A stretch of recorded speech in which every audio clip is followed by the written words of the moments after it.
everyone. It's Friday. It's Friday, December 11th. College basketball is in full swing. Boy, if you like a steady stream of information and looking at scores of games, if you're sports betting, a really great sport for doing that is college basketball. That's one of the reasons why I built this algorithm to gather information and help predict games so you can look at a bunch of games really, really fast and make some decisions. Let's talk about what happened yesterday. That's not, oh, fix that. Let's talk about what happened yesterday. We had a couple things I talked about in a video for the Thursday, the 10th games. That's what we're looking at right now. We said UC Riverside was the biggest power win to, plus margin of 68% because Northern Arizona was so bad, even though I added something over here called the opponent's games played and the games played of this team of reference. When teams haven't had a lot of games played, like 0-1, 0-1, that means that, Gardner Webb, I guess, hadn't played any games yet. And it looks like they only lost by 2 here, even though they were getting 18.5 points if you took them, because there were no stats, because that's right, they hadn't played yet. So adding this how many games has the team played is really going to be helpful as we look at forecasting, for example, Friday the 11th games in a second. But I hadn't had that before because I was wondering what's going on here and whether or not we should trust these games when there really isn't any stats yet. Like this one too. Mississippi hadn't played any games yet. So, they did crush it. They're still good, but there was no way to really know that because they hadn't played any yet. And also, Jackson State had only played 1 game as well. So anyway, we went 10-4 on the day on the money line. And our home games, we went 7-2. Lost North Alabama. I guess they had played 2 games, but this was a loss. And Oregon State, which was a huge upset that Portland won this game. And somehow Portland crushed Oregon State. So that was nuts, but we had the rest of them. But what I talked about in the video, what I want to briefly mention here is UC Riverside. Yeah, it said they were really a big favorite. They were only a 4.5 spread here, so you should have taken them minus the spread or minus the 230. They totally won. They won the game by 24. Like, look at how we're going to compare the spread and what actually the margin of victory was. You can look at it by colors, kind of. UC Riverside, that was good. All they needed to cover was 4.5. They did. Here, this team, East Carolina, needed to cover 13.5. They only won by 6. So because, look at the spreads. What about this? North Alabama was just a loss. That's just a loss there. It's just a loss. Nothing you can do about it. But anything else of interest? Oh, yeah, I said San Diego State because they were plus 145, right? And even though they were away, there was games that had been played here. Both these teams had like 3 or 4 games before the game tonight. They do that. We almost predicted the score very, very close as well. That's a great payout there. That's a huge win. I said take it, and that's a great pick. And then the UC Riverside minus the points wins. So good stuff. All right, moving on to Friday. Okay, here we go. Let's take a look.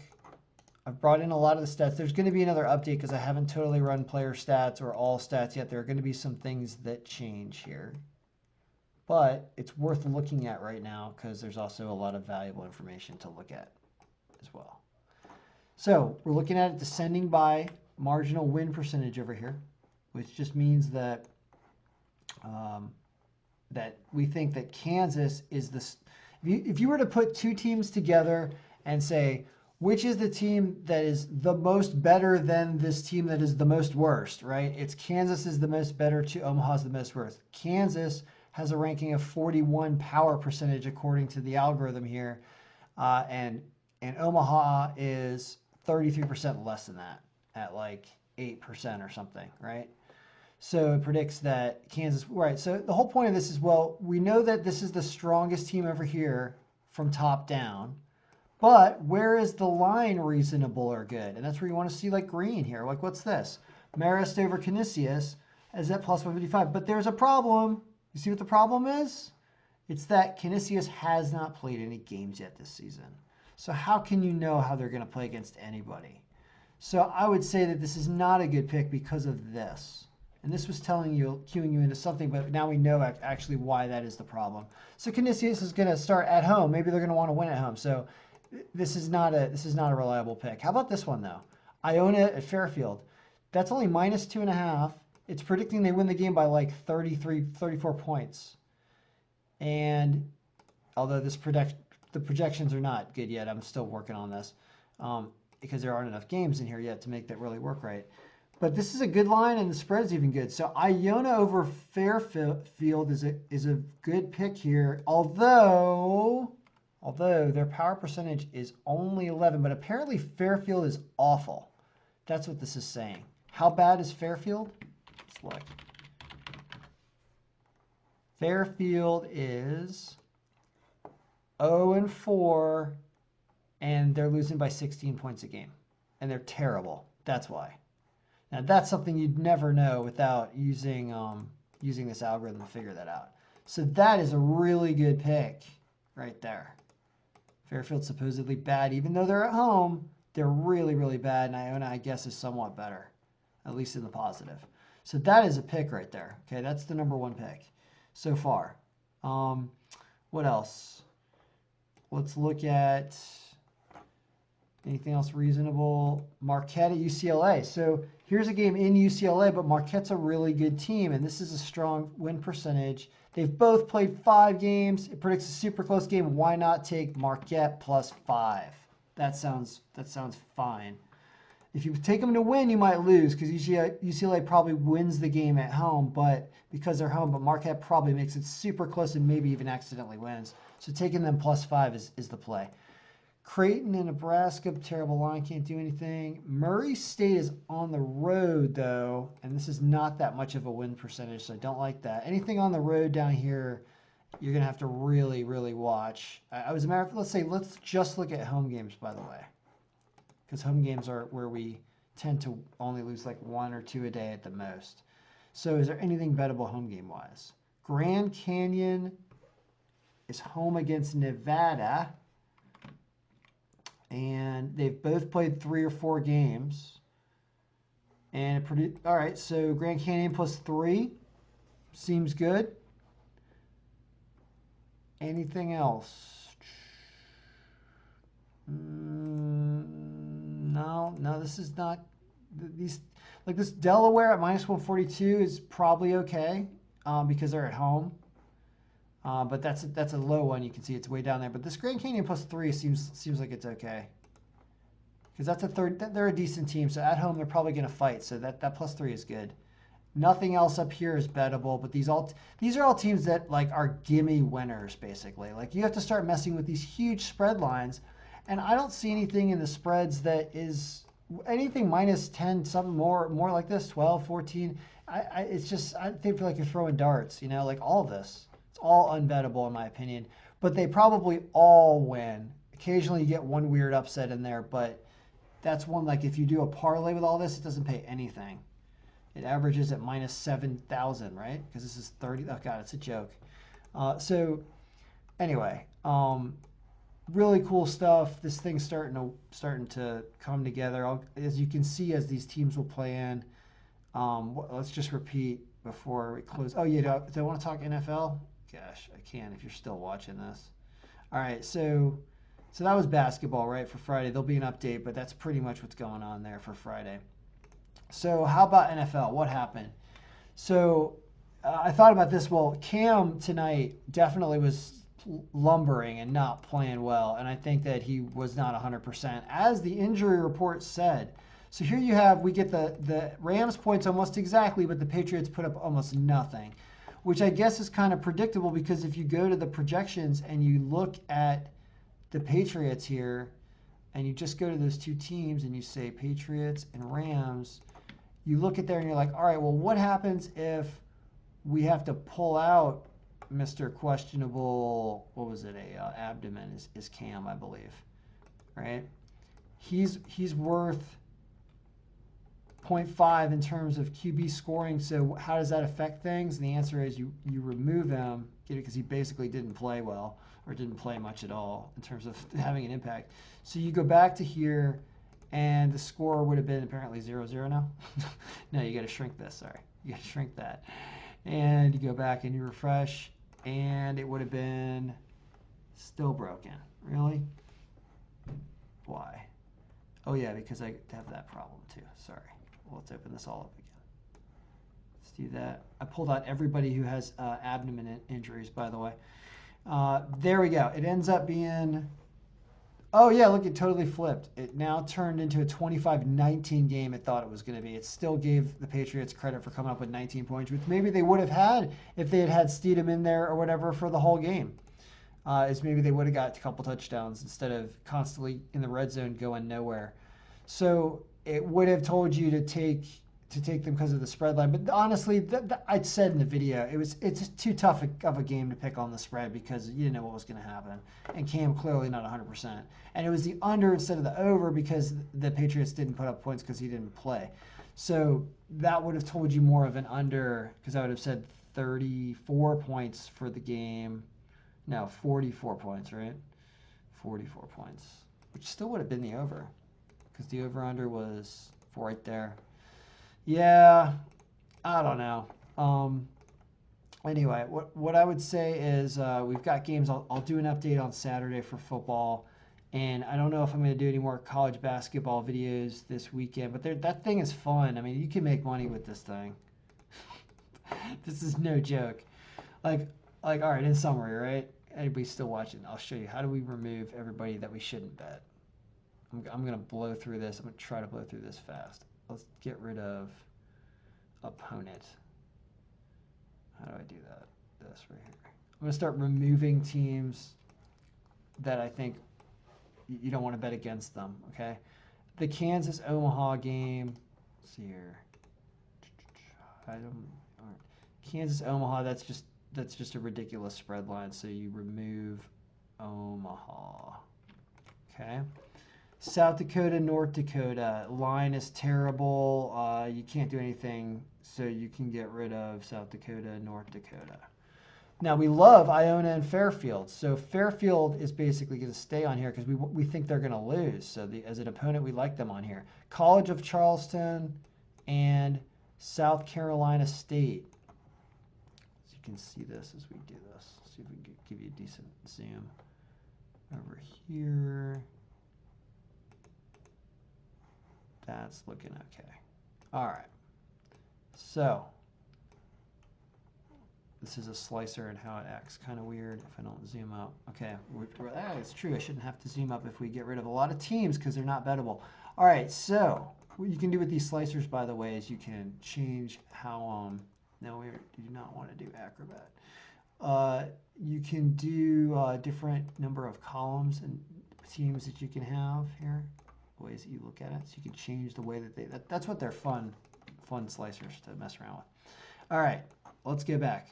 College of Charleston at South Carolina State. The answer is that line is ridiculous at minus 7,000, so South Carolina State has to go off here. Yeah. Marist at Canisius. We said Canisius has no games played, right? That was the problem here. And Marist only has 2, so you can't trust anything here. I can see why Canisius being the home team is favorite, so I'm not going to bet against Canisius at their first game out at home, so they're gone. West Virginia, North Texas, terrible line here.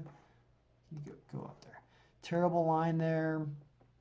Can't do anything in this game because it thinks West Virginia is going to win, but by point projections, it actually says North Texas, but I don't like messing around with any of that. So let's get North Texas off of there. Okay. Davidson and Georgia Southern. Again, the line is ridiculous. Loving Davidson, so can't do anything there. Villanova, Georgetown, also terrible line, yet it picks Georgetown to win this game by point projection. So it's saying Georgetown take the 11 plus with Georgetown against Villanova here, even though it's in Villanova because Georgetown can score more than you think, but I'm not messing around with that because I don't trust any of the point projections yet. But that's what it's leaning toward. This Marquette with the UCLA, yeah, the Marquette +5, I really like this. I like it a lot because Marquette's a good team. So that stays on there. Creighton and Nebraska, terrible line. So Nebraska's got to go. Murray State, Southern Illinois. This is almost bettable because, no, but Southern Illinois is at home. No, never mind. This is a bad line because they're on the road and the marginal win percentage is too close. So if anything, you're taking Southern Illinois plus 5.5 because they're at home actually. But I'm going to pull them off of here. Southern Illinois, High Point, North Carolina, Asheville. High Point, North Carolina, Asheville.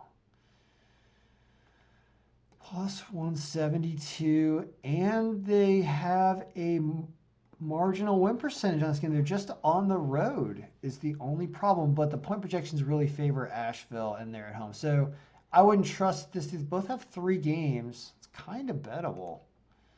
But I don't trust the algorithm enough yet because it's too early in the season, so I'm going to pull that off because any team on the road's got to have a higher marginal win percentage to be bettable. You could try taking them plus 4.5, but they're also not that strong of a team, so it's just not really a good play. This one, we talked about Grand Canyon and Nevada. We do like Grand Canyon because they're a stronger power team, and they're at home. Those 2 reasons. I mean, they're in the Grand Canyon. You come to the Grand Canyon, you're awestruck with the beauty. How can you play basketball? You could be looking at monoliths everywhere. So that one's staying on there. Mount St. Mary's, San Jose State, ridiculously awful line. If anything, there's no games because San Jose State hasn't played any games, so we don't know enough about them yet. Charlotte and Appalachia State. They're at home at least. It says it's bettable on the money line. You don't take them with the spread here because it's almost tough, but they are at home, but it's not a really strong pick, so I'm going to remove it. It's down on the list. It's bettable, but it's not strong. Milwaukee, Kansas State. No games here for Milwaukee yet, so can't bet on this game because you don't have any data. South Dakota, North Dakota State. They just played. They're doing a bunch of Dakotas playing. I saw recently. Spreading from Sioux Falls to Grand Rapids. I don't know. I'm saying cities are in different states.